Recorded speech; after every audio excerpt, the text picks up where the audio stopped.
check it out, check it, check it out, check it, check it, check it out, check it. Hey, Greg and the CE, call me hip hop junkie, straight to your door.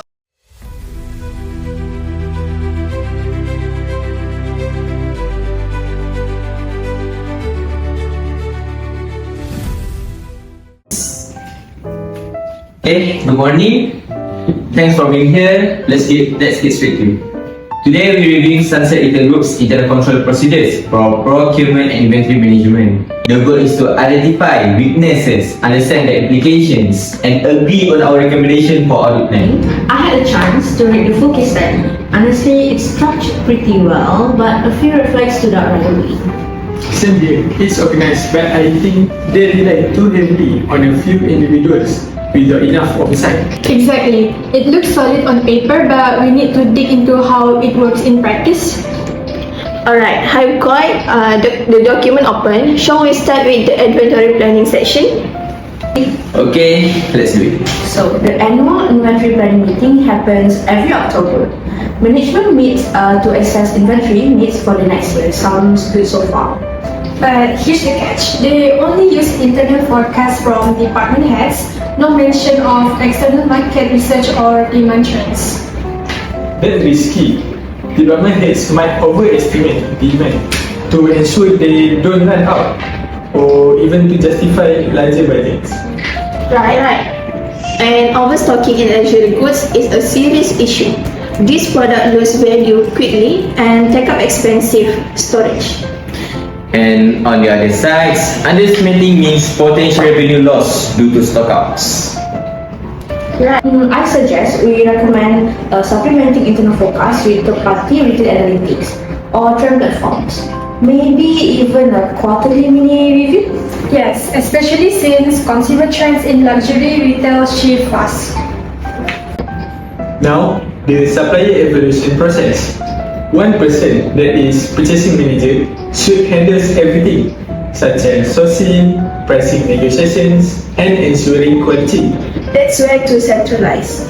That's all has full control from start to finish. I noted that too. It creates a high fraud risk. All the procurement power is with one person. And don't forget about the incentive to hit cost targets. That can influence their supply decisions, possibly choosing the cheapest option over the best one. Or even worse, undisclosed relationship with suppliers. Big governance concern. Recommendation? Split the responsibilities. Maybe have a procurement committee for supply selection and pricing review. At least 2% oversight. Good.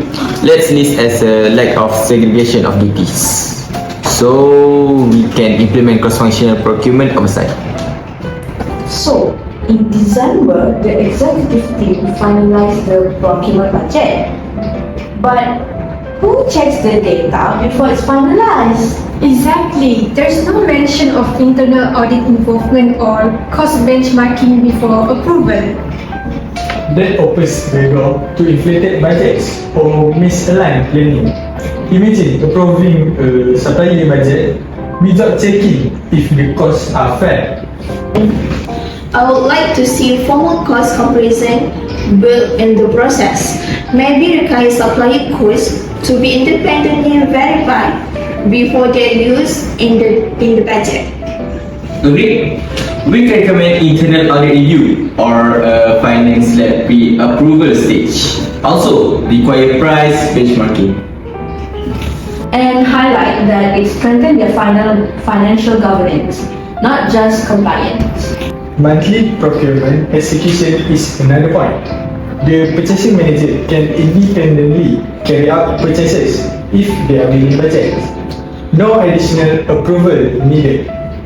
Even with a pre-approved budget, that's dangerous. Budget are general guidelines, not permission slips. Exactly. What if they reorder excessive quantities or make purchases just to hit incentive targets? Plus, the incentive structure encouraged under-budget deals, which could lower product quality.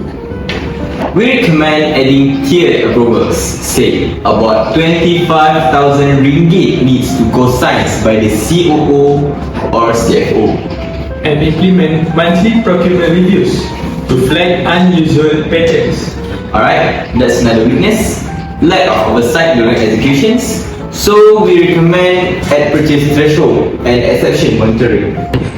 Let's talk about technology.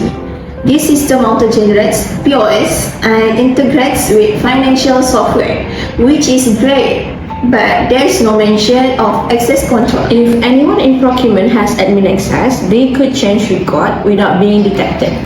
We need to know who can approve, who can change supplier data, and whether audit logs are reviewed regularly. This is often overlooked in SMEs too. It's not just about fraud, it's about errors and accountability.